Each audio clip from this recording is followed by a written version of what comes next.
With Staples Business Advantage, you get the benefit of thousands of experts. Plus optimizations powered by the latest technological innovations. 1 + 1 = 2. 3. Whatever. Sign up today and save 20%. Staples Business Advantage. Business is human. This is a Shares for Beginners quick tip. Essential lessons. Questions answered. Jordan Eliseo is the Manager, Listed Products and Investment Research at the Perth Mint. In this quick tip, we talk about inflation and Black Swan events. Keep in mind that this was recorded about a year ago. Since then, inflation, as we all know, has surged. It's still interesting to hear Jordan's view on what it means for the share market going forward, and especially about Nicholas Taleb's book, The Black Swan, which for me was a life-changing read. It's quite interesting because obviously when COVID hit, everyone kind of looked at that and went, well, that's, kind of your ultimate black swan, right? Whereas Taleb himself is kind of on the record, he's actually quite annoyed that people say COVID's a black swan, because actually anyone that studied their history should know that not only can pandemics happen, but that they will happen, right?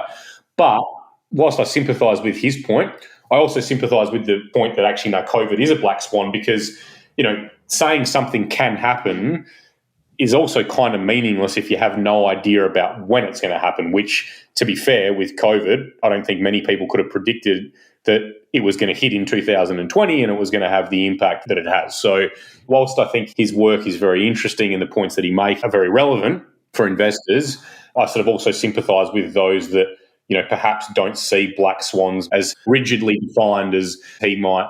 Maybe that's the black swan for him, that not everyone's going to agree with his definition of black swans. But yeah, look, I think it's an important thing for investors to sort of keep in mind when they're looking at their portfolio, is to kind of go, well, what am I not protected against? And maybe it's not a black swan because, again, by Taleb's definition, you can't even foresee what that would be, right?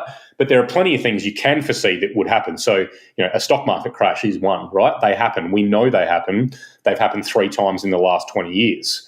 Higher inflation, again, to move from Taleb to Donald Rumsfeld, that's a known that those things can happen and do happen in markets. And indeed, you could say they happen in exactly the kind of environments we're heading towards or are largely in now. So doesn't mean it will happen, but those to me are 2 things that investors should look at and go, well, all right, if I look at my portfolio, is it going to hold up well if there's another major market crash? Is it going to hold up well if there's a period of, doesn't have to be hyperinflation or stagflation like some people hypothesize, but what if we do just enter a period where inflation averages 4% per annum for the next 10 years, right?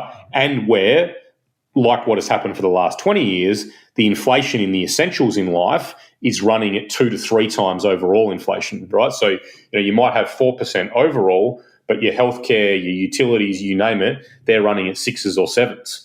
That's going to be a major problem for people that have still got money in fixed income assets, people that have still got money in term deposits and the like.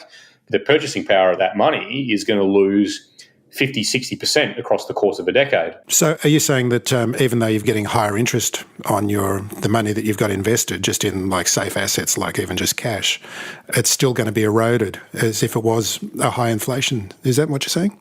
If interest rates go up to try and counter that higher inflation, then it might not be so bad. And indeed, there's a big argument that some people will put out there that cash is actually one of the better assets you can hold in a high inflation environment because interest rates will go up. And as interest rates go up, probably equity markets go down or at least stagnate. And if your rates go up, well, then that offsets the inflation. The challenge, though, or the thing for an investor to consider now, is we are in an environment where we just have these gargantuan debt to GDP ratios now, right? So the question is, can interest rates go up if inflation rises, or does that cause a whole heap of other problems that central banks and policymakers would arguably quite rightly look to avoid? And if your answer to that is yes, actually they'll just have to let inflation go higher and they won't respond like they would in an environment where debt ratios were much lower. Well, then you go, okay, so I might be sitting on cash here for 10 years, paying 0 or next to 0 in nominal terms. And maybe over that 10-year period, overall inflation, as I say, is averaging 3 to 4. Inflation in the must-haves in life might be averaging 4 to 5.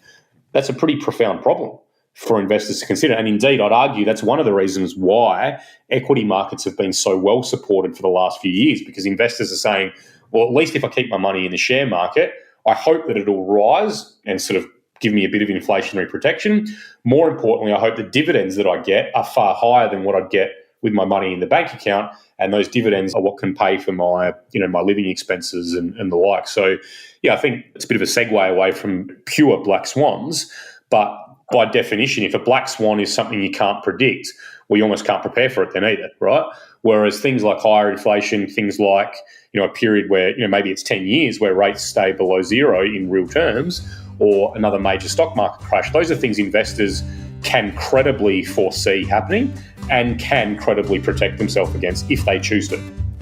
If you found this podcast helpful, please tell a friend, especially if it's someone who needs to start thinking about investing for their future. You'll be helping them and helping me to keep this show on the road. Shares for Beginners is for information and educational purposes only.